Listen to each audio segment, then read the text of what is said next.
बच्चों आज हम पहले ये क्वेश्चन करेंगे, show that if we add the rectangular components of a given vector, say vector A, if we add the rectangular components of a given vector say vector a, we get the same vector. जो हमें resultant मिलेगा वो vector a ही मिलेगा. आज हमने ये question से करके देखना है. मान लो ये वेक्टर a है, कोई भी आप लेट कर सकते हो, इसका मैग्नीट्यूड है स्मॉल है. ठीक है जी. मान लीजिए फर्स्ट क्वाड्रेंट में और पॉजिटिव एक्स एक्सिस के साथ ये एंगल थीटा बना रहा है. तो एक चीज आपको ध्यान में रखनी पड़ेगी, cos of 90 minus theta is, ये क्या होता है, sine theta. cos of 90 minus theta is, ये किसके बराबर है, साइन थीटा के बराबर है. तो ये एंगल, तो इसका एक्स कंपोनेंट क्या होगा. तो रेक्टेंगुलर कंपोनेंट्स कौन से होते हैं,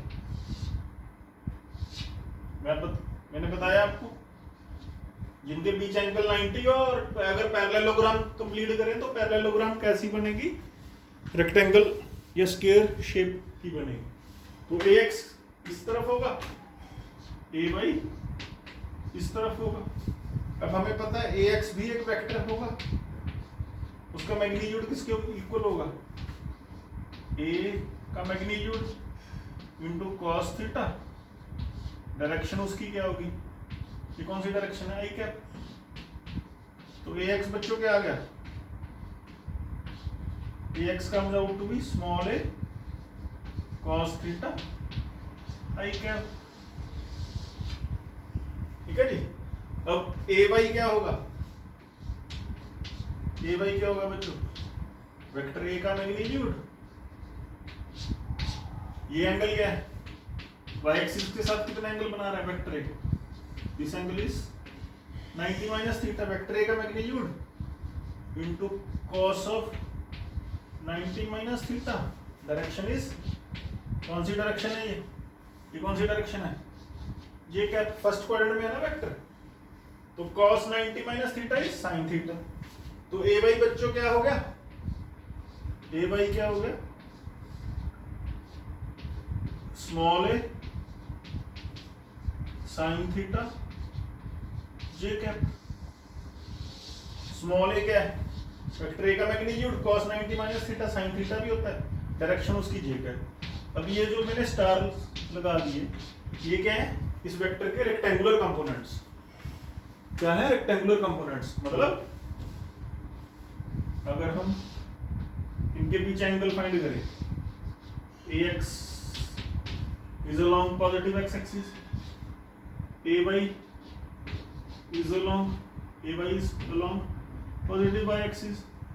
तो इनके बीच जो एंगल है वो एंगल क्या है, 90 degree. 90 degree is the angle between these two vectors. अब हमसे पूछा क्या गया है, कहता अगर हम इन दोनों कंपोनेंट्स को ऐड करें, जो ऐड करने के बाद फाइनल रिजल्टेंट हमें मिलेगा, ये जो रिजल्टेंट मिलेगा ये कुछ और नहीं, ये वेक्टर a ही होगा. अगर इन कंपोनेंट्स को, रेक्टेंगुलर कंपोनेंट्स को ऐड करेंगे तो वी गेट वेक्टर a. अब देखिए, अगर पैरेललोग्राम, इनको रेक्टेंगुलर कंपोनेंट्स क्यों कहा जाता है, इनके बीच में एंगल 90 है, और अगर हम पैरेललोग्राम कंप्लीट करते हैं तो ये वाला वेक्टर कौन सा है, दिस इज ay. तो ay कहाँ बनेगा, तो ये वेक्टर ay हो गया. ये वाली साइड वेक्टर ay को रिप्रेजेंट कर रही है, और ये साइड कौन से वेक्टर को रिप्रेजेंट कर रही है, ax को. तो ये जो ये क्या बन गई, ये 1 2 3 4 हमने पैरेललोग्राम बनाई, बट ये कौन सी शेप की बन गई, ये रेक्टेंगुलर शेप की बन गई. तो इसलिए इनको रेक्टेंगुलर कंपोनेंट्स भी बोला जाता है. तो पैरेललोग्राम लॉ ने क्या बताया, ये जो डायगोनल पैरेललोग्राम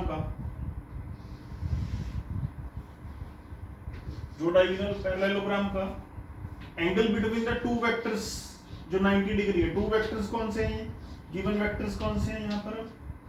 अब ax वेक्टर और ay वेक्टर गिवन वेक्टर्स हो गए ना, इनको हम ऐड कर रहे हैं. इन गिवन वेक्टर्स के बीच में एंगल क्या है 90 डिग्री।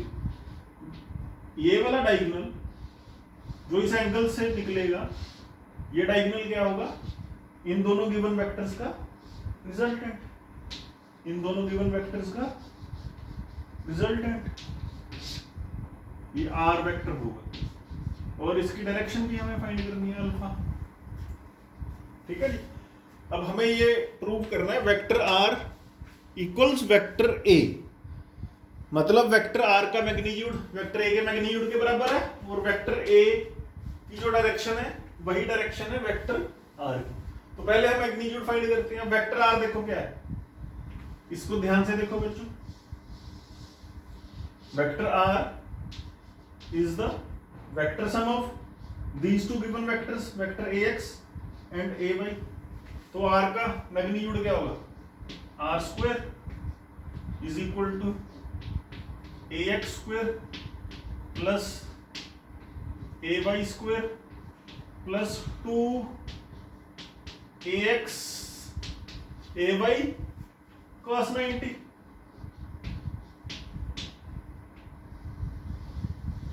अब बच्चों cos 90 क्या होता है, cos 90 इज 0, cos 90 इन दोनों के बीच एंगल cos 90 है ना, जिसको हमने शेड कर लिया। 90 degree is the angle between these two given vectors जिनको हम ऐड कर रहे हैं। cos 90 क्या होता है 0, तो ये 0 इनटू समथिंग 0 हो गया, तो सारी टर्म क्या होगी 0। तो देखो बच्चों r स्क्वायर इज ax का मैग्नीट्यूड क्या है, देखो ax का मैग्नीट्यूड है a cos थीटा, तो a cos theta whole square plus ay का मैग्नीट्यूड का स्क्वायर। अब ay का मैग्नीट्यूड क्या है बच्चों, a sin theta plus a sin theta whole square. अब ये इसमें से अगर हम a स्क्वायर कॉमन ले लें तो क्या आ गया, cos square theta plus sin square theta brackets में आ गया। ये वैल्यू क्या होती है, 10th में पढ़ा होगा, 9th में या 10th में पढ़ा होगा, 1 cos square theta plus sin square theta is 1। यहां से क्या आ गया, r square is equal to a square, under taking under root both sides, तो r क्या आ गया, r इज ए। अब r क्या है, ये स्मॉल r क्या है, स्मॉल r क्या है, रिजल्टेंट वेक्टर का मैग्नीट्यूड स्मॉल r है। ये किसके बराबर आ गया, ये a के बराबर आ गया। a किसका मैग्नीट्यूड है, इस वेक्टर a का मैग्नीट्यूड।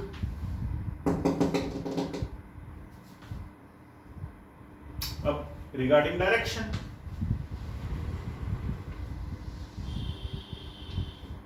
अब रिगार्डिंग डायरेक्शन ऑफ रिजल्टेंट, अब ये रिजल्टेंट आर अल्फा किसके साथ बना रहा है, जो रिजल्टेंट आर बन रहा है वो किसके साथ बन रहा है, ax के साथ बन रहा है ना। तो ax क्या हो गया, ax क्या हो गया, फर्स्ट वेक्टर। तो दूसरा वेक्टर क्या हो गया, ay दूसरे के साथ, अल्फा किसके साथ बना रहा है, जिसके साथ अल्फा बनाता है रिजल्टेंट उसको फर्स्ट वेक्टर बोलते हैं। तो ये ay क्या हो गया, ax और ay को ऐड करने के बाद हमें r मिल रहा है ना, तो ay बच्चों क्या हो गया, ay इज सेकंड वेक्टर। तो डायरेक्शन वाला फार्मूला क्या है, डायरेक्शन वाला फार्मूला जो हमने डिराइव किया पहले, बोलो, tan alpha is equal to second vector का magnitude ay into sine of angle between the vectors जिनको हम ऐड कर रहे हैं। इन दोनों के बीच एंगल देखो, ax और ay के बीच एंगल क्या है 90 डिग्री। ax और ay के बीच एंगल क्या है 90 डिग्री, जिनको हम ऐड कर रहे हैं इनके बीच एंगल क्या है 90 degree, divided by first vector मतलब जिसके साथ वो अल्फा बना रहा है, ax का मैग्नीट्यूड प्लस सेकंड वेक्टर का magnitude into cos of angle between the vectors जिनको हम ऐड कर रहे हैं।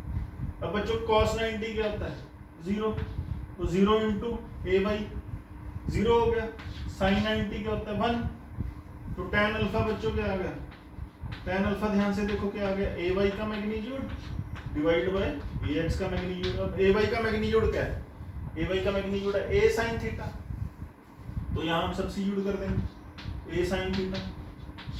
ए एक्स का मैग्नीट्यूड क्या है, ए कॉस थीटा, ए कॉस थीटा, तो ए से ए कैंसिल हो गया, sine theta by cos theta is, sine theta by cos theta क्या आता है बच्चों, tan थीटा, तो tan से tan कैंसिल हो गया, तो यहाँ से क्या आ गया अल्फा, इसके बराबर आ गया alpha equal to theta, alpha बराबर है थीटा के, तो ये अल्फा भी थीटा के बराबर आ गया।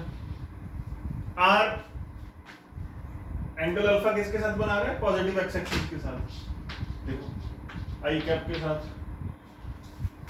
वेक्टर ए, वेक्टर ये थीटा एंगल ही बना रहा है किसके साथ, आई कैप के साथ, तो ए और आर की direction same, theta is equal to alpha, A और आर का मैग्नीट्यूड सेम, ये पहले हमने किया है, ए और आर का मैग्नीट्यूड सेम, ये इक्वल वेक्टर्स तो होते हैं। इक्वल वेक्टर्स कौन से होते हैं, जिनका मैग्नीट्यूड और डायरेक्शन सेम हो, तो ये हमने प्रूव कर दिया।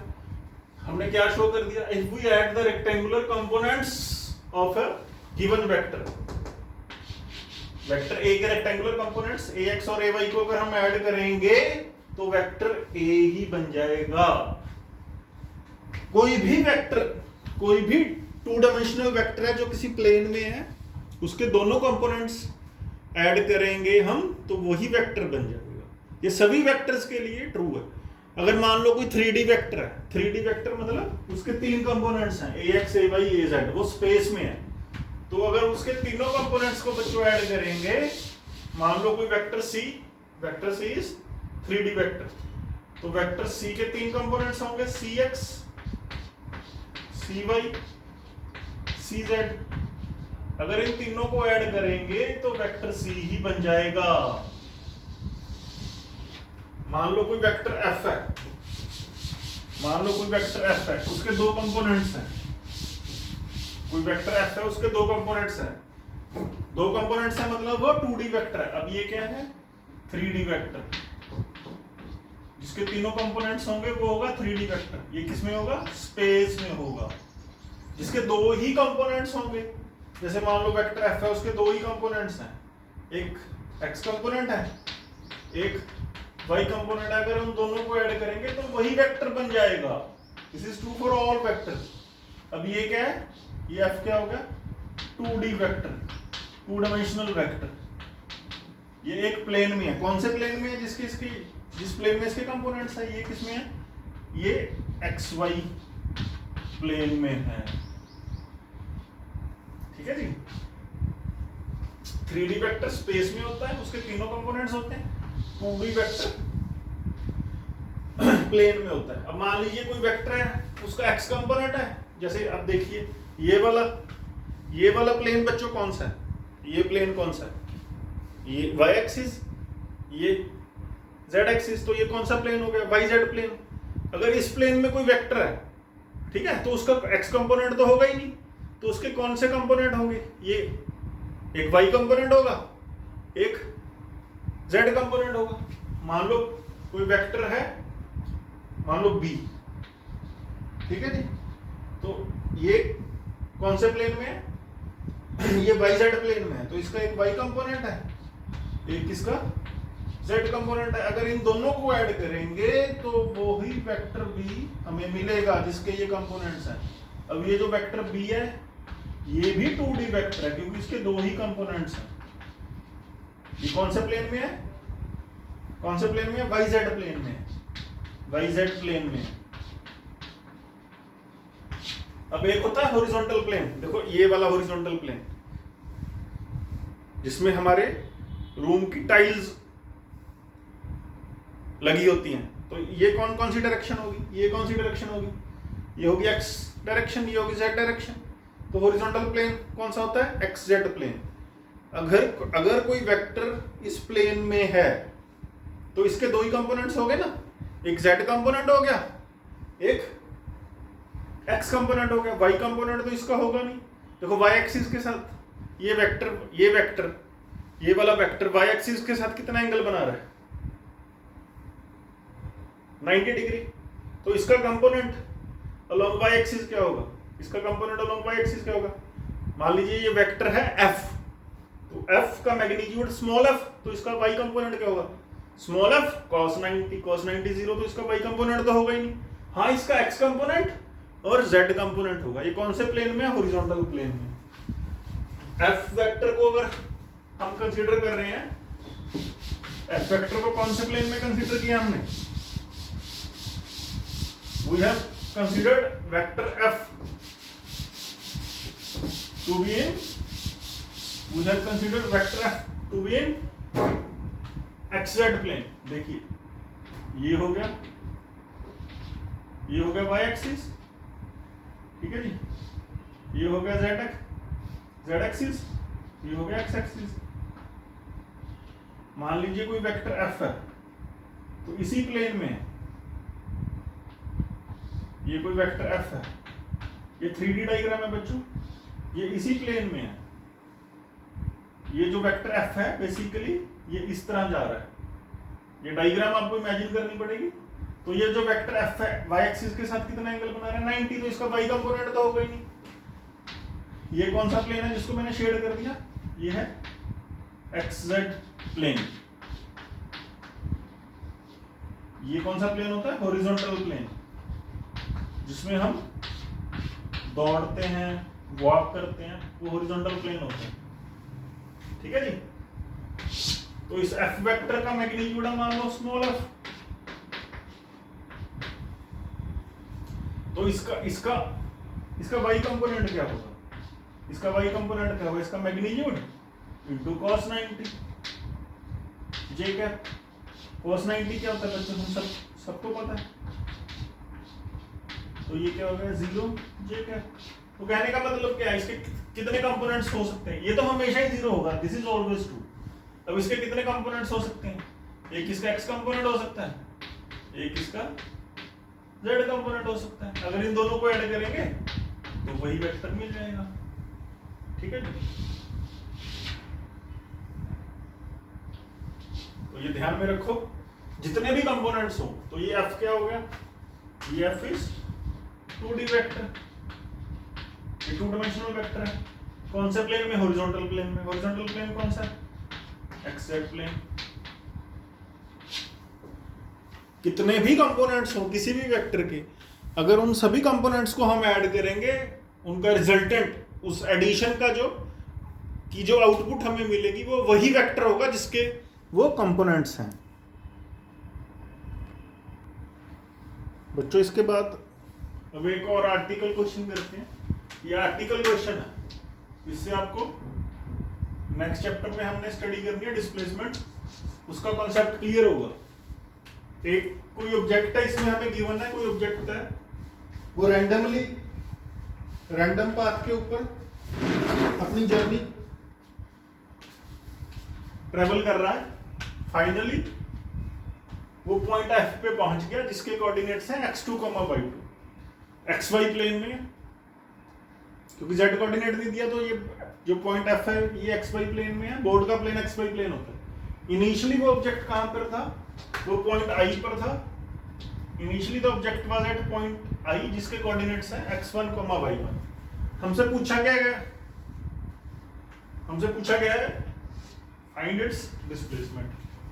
अब देखिए, मान लीजिए इनिशियली वो i पर था और ये उसका कोई रैंडम पाथ है, तो वो पॉइंट f पे पहुंच गया। अब ये क्या है? Path followed.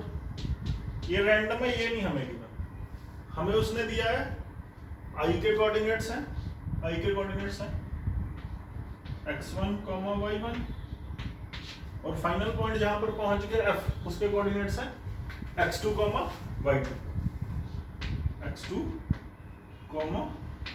y2। अब ये कोऑर्डिनेट्स किसके रिस्पेक्ट से होते हैं? बच्चों कोऑर्डिनेट्स के लिए मैंने 2-3 दिन पहले आपको बताया था, हमारे पास होता है, इन कोऑर्डिनेट्स को कौन देखता है? ऑब्जर्वर, या फिर कौन देखता है इन कोऑर्डिनेट्स को? उसको रेफरेंस फ्रेम भी बोलते हैं। तो रेफरेंस फ्रेम के पास क्या होता है? A set of mutually perpendicular x axis, y axis and z axis। ठीक है जी। तो यहाँ पर z axis की तो जरूरत नहीं है, वैसे भी z axis ओरिजिन O से पास करेगा और इस बोर्ड के प्लेन से परपेंडिकुलर है। वो इमेजिनरी लाइन है, वो माइंड में ही आपको रखनी पड़ेगी। तो इस ओरिजिन O पे क्या होती है? ऑब्जर्वर की आई होती है, उसके पास एक वॉच भी होती है टाइम देखने के लिए। ठीक है जी। तो इनिशियली वो आई पर था, इनिशियली फिजिक्स में होता है t इज इक्वल टू 0। ठीक है जी। तो उसका इनिशियल पोजीशन वेक्टर क्या हो गया? उसका इनिशियल पोजीशन वेक्टर हो गया, पोजीशन वेक्टर समझाया ना आपको, it is a vector from the origin joining the particle at the particular instant. अब t इज इक्वल टू 0 पे उसका पोजीशन वेक्टर ओ आई हो गया, तो ये क्या हो गया? उसका इनिशियल पोजीशन वेक्टर। ठीक है जी।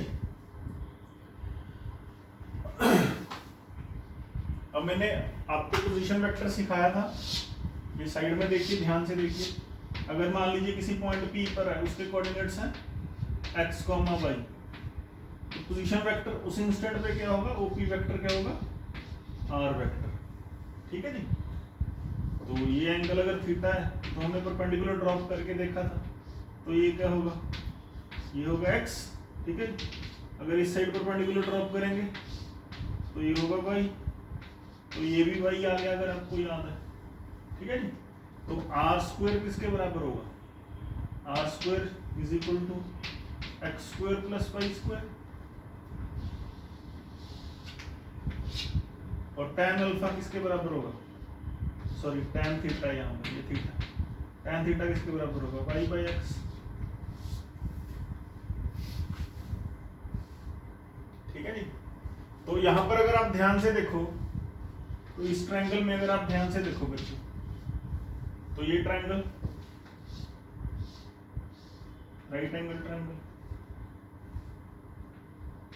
ओ पी, इस पॉइंट को आप P कह लो, इस पॉइंट को T कह लो, तो O P T right angle triangle है। राइट एंगल है T, OP क्या है? R का मैग्नीट्यूड, PT क्या है? Y कोऑर्डिनेट का मैग्नीट्यूड, OT क्या है? X का मैग्नीट्यूड। तो अब ध्यान से देखिए, ये एंगल क्या है? ये एंगल क्या है? थीटा। अब आप ध्यान से देखिए, यहीं पर देखिए, पहले तो यहां आ जाइए। वेक्टर आर हमें गिवन है बच्चों, वेक्टर आर हमें गिवन है। ठीक है, इसका मैग्नीट्यूड है स्मॉल आर, ये वेक्टर आर, ये एंगल बना रहा है थीटा। तो इसका एक्स कंपोनेंट क्या होगा? इस वेक्टर आर का एक्स कंपोनेंट क्या होगा बताइए? वेक्टर का magnitude into cos of theta, direction क्या होगी? आई कैप। अब इस ट्रायंगल में देखिए बच्चों, ये जो ट्रायंगल यहाँ पहले बनाई थी, इसमें कॉस थीटा क्या होगा? इस ट्रायंगल में देखो बच्चों, इस ट्रायंगल में कॉस थीटा क्या होगा? ध्यान से देखो, थीटा के सामने वाला क्या होता है? परपेंडिकुलर। तो y क्या हो गया हमारा? परपेंडिकुलर। ठीक है, y इज परपेंडिकुलर। r क्या है? r is hypotenuse. y क्या है? y हो गया, y हो गया परपेंडिकुलर। x क्या हो गया? x हो गया बेस। ये तो सबको आता है। cos थीटा क्या होता है? cos थीटा होता है बेस बाय हाइपोटेन्यूज। तो cos थीटा क्या आ गया? बेस क्या है? Base is x, hypotenuse is small r। तो x की वैल्यू किसके बराबर है बच्चों? x की वैल्यू किसके बराबर है? Small r cos theta. तो स्मॉल r cos थीटा क्या है? इसका x कंपोनेंट। x कंपोनेंट क्या हो गया? x आई क्या? अब ये हो गया इसका x कंपोनेंट, ये पॉइंट P पे है, इसके कोऑर्डिनेट्स हैं x, y। ठीक है जी। अब y कंपोनेंट क्या होगा, y कंपोनेंट ये होगा। y कंपोनेंट क्या होता है बच्चों, y कंपोनेंट क्या होता है, वेक्टर का magnitude into cos of angle between vector and y axis. Vector और y एक्सिस के बीच में एंगल ये क्या है, ये एंगल कौन सा है, ये जो शेडेड एंगल, ये एंगल कौन सा है, this is 90 minus theta. Direction क्या है इसकी, ये डायरेक्शन कौन सी है, अब जे कैप, इस डायरेक्शन इज जे कैप। अब cos 90 माइनस थीटा क्या है बच्चों, sin थीटा। वेक्टर का मैग्नीट्यूड क्या है, स्मॉल r, तो y कंपोनेंट किसके बराबर आ गया बच्चों, y कंपोनेंट किसके बराबर आ गया, स्मॉल r sin थीटा जे कैप। अब आप ध्यान से देखिए, जो स्मॉल r sin थीटा है, ये जो स्मॉल r sin थीटा है, इसकी वैल्यू किसके बराबर है, अगर आप ध्यान से देखोगे तो स्मॉल r sin थीटा की वैल्यू किसके बराबर है, y के बराबर है, नहीं पता चला, तो देखो इसी ट्रायंगल में। अब आ जाओ इस ट्रायंगल पे, इस ट्रायंगल में देखो sin थीटा किसके बराबर है, sin थीटा किसके बराबर होता है, परपेंडिकुलर बाय हाइपोटेन्यूज। अब परपेंडिकुलर क्या है इस ट्रायंगल में, इस राइट एंगल ट्रायंगल में परपेंडिकुलर क्या है बच्चों, y, हाइपोटेन्यूज क्या है r, तो देखो y की वैल्यू क्या है, r sin थीटा। आज का लेक्चर 2 बार सुनना कम से कम, तो r sin थीटा क्या है, r sin थीटा क्या है, इसी पॉइंट p का y कोऑर्डिनेट, तो r y क्या हो गया, y j कैप। ठीक है जी। ये स्टार इक्वेशंस ध्यान से देखिए, आज वाला लेक्चर 2 बार 3 बार पढ़ना। तो अभी आपने सीखा है किसी भी वेक्टर को हम कैसे लिख सकते हैं, किसी भी वेक्टर को, अभी 5 मिनट पहले हमने क्या सीखा था, किसी भी वेक्टर को क्या लिख सकते हैं, उसका x कंपोनेंट, ठीक है जी, किसी भी वेक्टर को क्या लिख सकते हैं, उसका x कंपोनेंट और y कंपोनेंट का वेक्टर सम। अब x कंपोनेंट क्या है, r cos theta i cap, r cos theta किसके बराबर है, x कोऑर्डिनेट के बराबर है, तो ये क्या आ गया, x i कैप आ गया, plus y component, y component vector का y कंपोनेंट, वेक्टर का y कंपोनेंट भी एक वेक्टर ही है, उसका मैग्नीट्यूड क्या है, r sin थीटा, डायरेक्शन क्या है j कैप। अब r sin थीटा उसके y कोऑर्डिनेट के बराबर है। कंपोनेंट अलग होता है बच्चों, कोऑर्डिनेट अलग होता है। कंपोनेंट वेक्टर का होता है, कोऑर्डिनेट पॉइंट का होता है। अब r sin theta is the magnitude of ry। अब r sin theta y coordinate के बराबर भी है, r sin theta j cap या y j कैप एक ही बात है, तो इसको हम क्या लिख सकते हैं, y j कैप। तो ये बहुत इंपॉर्टेंट है, ठीक है जी। तो इसको ही यूज करके अब देखो, ये इनिशियल पोजीशन वेक्टर क्या हो गया, इसको गिवन क्वेश्चन में इनिशियल पोजीशन वेक्टर क्या हो गया बच्चों, इनिशियल पोजीशन वेक्टर, हाँ जी, उसके कोऑर्डिनेट्स, यहाँ पर उसके कोऑर्डिनेट्स क्या थे, x y, यहाँ पर उसके कोऑर्डिनेट्स क्या है, x1 y1। Initial position vector किसका है, पॉइंट i का है। ये किसका वेक्टर था, p का था, p के कोऑर्डिनेट्स थे x y, तो r वेक्टर किसके बराबर आ गया, x i cap plus y j cap. यहाँ इनिशियल पोजीशन वेक्टर किसका है, r i, किसके पॉइंट i का, i के कोऑर्डिनेट्स क्या है, x1 y1, तो r i वेक्टर क्या हो जाएगा, r i वेक्टर क्या हो जाएगा, सिंपल बस कोऑर्डिनेट्स को पुट करना हमने, प्लस y1 j कैप। अब ऐसे ही फाइनल पोजीशन वेक्टर देखो बच्चों, फाइनल पोजीशन वेक्टर कौन से पॉइंट का है, पॉइंट f। फाइनली वो कहाँ पहुंचा, f पे पहुंचा। फाइनली फिजिक्स में फाइनली क्या होता है, t is equal to t, तो जर्नी उसने f पे खत्म कर दी, तो f का पोजीशन वेक्टर क्या है, vector joining the origin two point f। तो o से लेके f तक जो वेक्टर बन रहा है, ये क्या है, फाइनल पोजीशन वेक्टर। अब ये जो फाइनल पोजीशन वेक्टर है, ये कौन से पॉइंट का है, f का है, उसके कोऑर्डिनेट्स क्या है, x2 y2। अब ये पोजीशन वेक्टर r वेक्टर कौन से पॉइंट का था, p का, उसके कोऑर्डिनेट्स क्या थे, x y। तो यहाँ सीधा हमने क्या लिखा है, वेक्टर r पॉइंट p का है, तो x i cap plus y j cap. यहाँ पर r f कौन से पॉइंट का है, ये आर पॉइंट पी का है ना, ये आर वेक्टर है जो ये पॉइंट पी का है, this is of point P. P के कोऑर्डिनेट्स क्या है, एक्स और वाई, तो सिंपल ये किसका है, पॉइंट आई का, इनिशियल पोजीशन वेक्टर। आई के कोऑर्डिनेट्स क्या है, x1 y1, तो ये क्या हो गया x1 i cap plus y1 j cap. अभी आर एफ वेक्टर के कौन से पॉइंट का, फाइनल पॉइंट f का है, उसके कोऑर्डिनेट्स क्या है, x2 y2, तो सिंपल ये क्या हो जाएगा, x2 i cap plus y2 j cap, ये गिवन हो गए।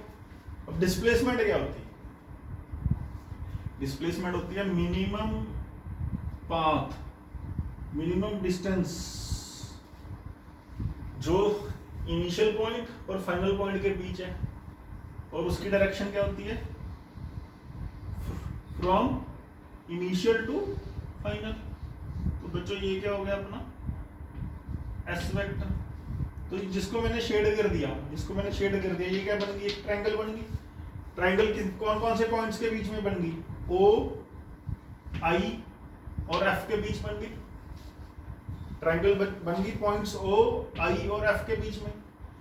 कौन कौन से वेक्टर सेम ऑर्डर में है, ओ से हम आई तक जा सकते हैं, आई से एफ तक जा सकते हैं। ये कौन बताएगा सेम ऑर्डर में, उनका एरो हेड, तो ये सेम ऑर्डर में हो गए, तो ये सेम ऑर्डर में है। एफ से हम ओ तक नहीं जा सकते क्योंकि ये जो वेक्टर है आर एफ, इसका एरो हेड किसकी डायरेक्शन की तरह है, इस तरफ। तो हम ओ से एफ तक तो जा सकते हैं जब ट्रायंगल ला देखना है। तो ये जो आर एफ वेक्टर है ये किसमें हो गया, इसका ऑर्डर क्या हो गया, इसका ऑर्डर हो गया ऑपोजिट।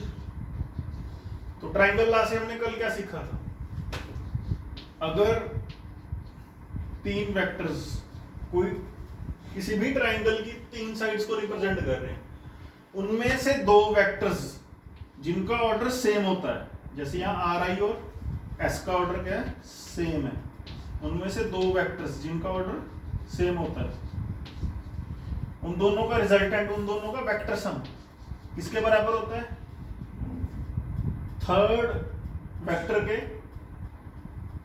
बराबर होता है जो ट्रायंगल की थर्ड साइड को रिप्रेजेंट कर रहा है, परंतु उस थर्ड वेक्टर का ऑर्डर ऑपोजिट होना चाहिए। देखिए इन दोनों का क्या है, इन दोनों का क्या है एंटी क्लॉकवाइज, इसका क्या है क्लॉकवाइज।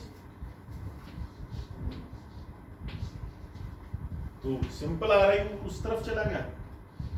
तो डिस्प्लेसमेंट का कॉन्सेप्ट क्या बना, इंपॉर्टेंट कॉन्सेप्ट है, ध्यान से देखो। Final position vector minus initial position vector, बच्चों क्या होती है, ये होती है displacement. Final position vector minus initial position vector is the displacement. Change, basically displacement is change in position vector. इसको चेंज को कैसे लिखते हैं, चेंज, या ये वेक्टर सब्ट्रैक्शन है ना, यहाँ देखिए ये क्या है, change in position vector. Change in, ये एक ही बात है, चाहे इसको ऐसे लिख लो चाहे इसको ऐसे लिख लो, R F vector minus R I vector. अब ये एक ही बात है, नोट करो। आज का कॉन्सेप्ट बहुत इंपॉर्टेंट है।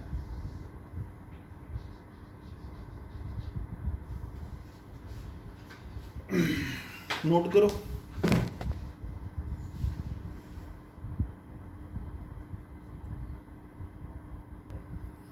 तो बच्चों कैलकुलेशन साथ साथ करते रहना, दो बार करना आज के लेक्चर की कैलकुलेशन। अगर समझ आ गया तो बहुत अच्छी बात है, दूसरी बार में तो बिल्कुल आ जाएगा। तो इसमें वैल्यूज देखो, हमें कौन कौन सी वैल्यू चाहिए, ये इनिशियल पोजीशन वेक्टर की वैल्यू चाहिए, स्टार लगा लेते हैं, और फाइनल पोजीशन वेक्टर की वैल्यू चाहिए, ठीक है जी। तो इसमें वैल्यू को पुट करेंगे तो एस आ गई, डिस्प्लेसमेंट हमसे पूछी गई थी।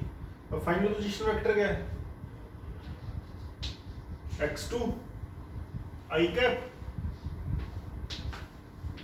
प्लस y2 j कैप, ये फाइनल पोजीशन वेक्टर है, minus initial position vector. Initial position vector क्या है, x1 i cap plus y1 j cap, ये इनिशियल पोजीशन वेक्टर है। अब देखिए ये क्या हो गया, x2 i cap I cap वाले हम एक साथ लिख लेते हैं, माइनस x1 आई कैप, ठीक है, प्लस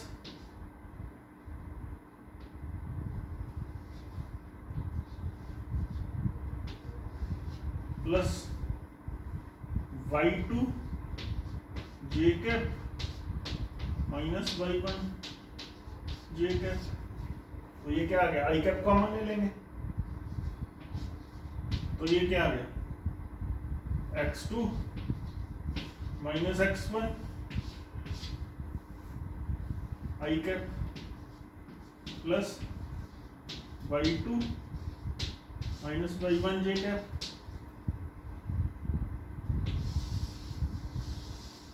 आपने 9th-10th में डिस्टेंस फार्मूला लिया है, जैसे ये पॉइंट आई और एफ के बीच डिस्टेंस क्या है, याद है आपको डिस्टेंस फार्मूला अगर पढ़ा है आपने, अंडर रूट कितना होता है, under root x2 minus x1 का square plus y2 minus y1 का स्क्वायर।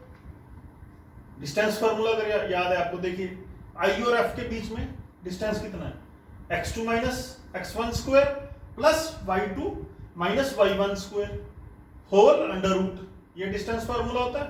तो यहां पर s का मैग्नीट्यूड वही आना चाहिए, s इज डिस्टेंस ही तो मिनिमम डिस्टेंस ही तो आई और एफ के बीच। तो देखो ये क्या आ गया, ये क्या आ गया, s का x कंपोनेंट किसके पैरेलल होता है, आई कैप के, ये क्या आ गया y कंपोनेंट किसके पैरेलल होता है, जे कैप के। तो इसको हम ऐसे भी लिख सकते हैं, displacement is change in x component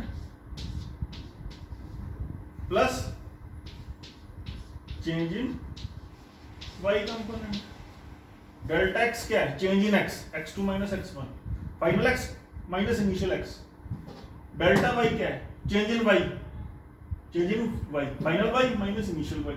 तो ये एक ही बात है, ये x, ये डिस्प्लेसमेंट का x कंपोनेंट है sx, ये क्या है डिस्प्लेसमेंट का y कंपोनेंट sy।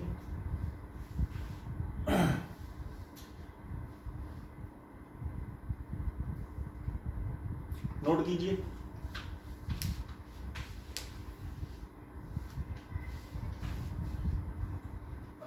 अभी हम डिस्टेंस फार्मूला की बात कर रहे थे।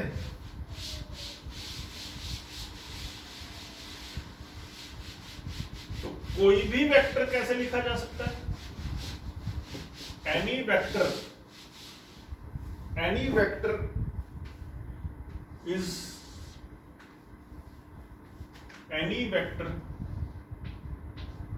is the vector sum of its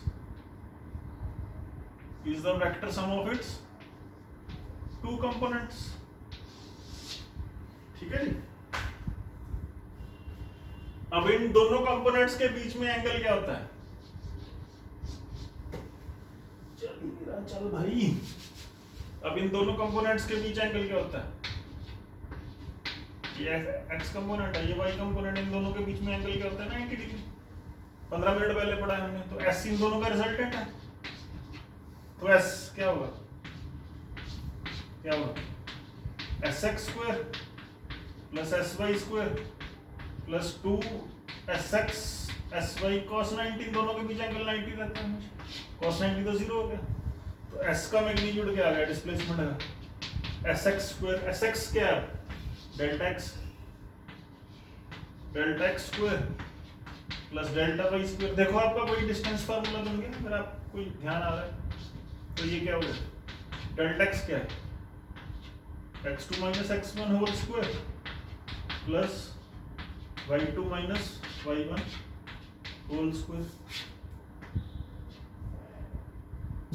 तो ये क्या आ गया, s का मोड क्या आ गया, मतलब डिस्प्लेसमेंट का मैग्नीट्यूड क्या आ गया, ये स्क्वायर था उस तरफ जाके अंडर रूट हो गया, x2 minus x1 whole square plus y2 minus y1 whole square. ये डिस्प्लेसमेंट का मैग्नीट्यूड आ गया between points i and f। Initially t is equal to 0 पे वो i पे था, i के कोऑर्डिनेट्स हैं x1 y1, फाइनली वो f पे पहुंच गया, f के coordinates x2 y2। Distance formula यही तो है, अगर याद है आपको, under root x2 minus x1 square plus y2 minus y1 square. यही डिस्प्लेसमेंट का मैग्नीट्यूड आया, वेक्टर से भी वही आया जो मैथ में आपने पढ़ा।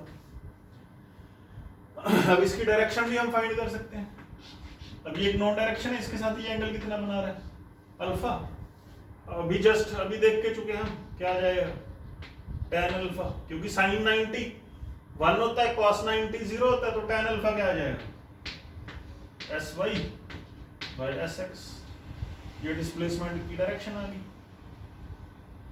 क्या होगी, tan अल्फा, देखो ना sy अल्फा किसके साथ बना रहा है, sx के साथ बना रहा है, तो ये फर्स्ट वेक्टर हो गया। दूसरा sy क्या हो गया, सेकंड वेक्टर।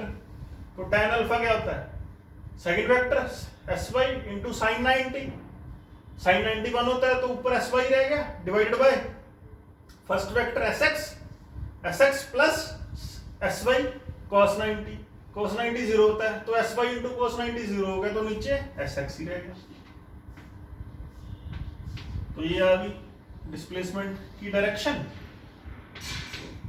और ये आ गया उसका मैग्नीट्यूड। तो यही हमसे पूछा गया। नोट करो, अच्छे से स्टडी करो, 2 बार सुनना बच्चों आज का लेक्चर। Okay, thank you.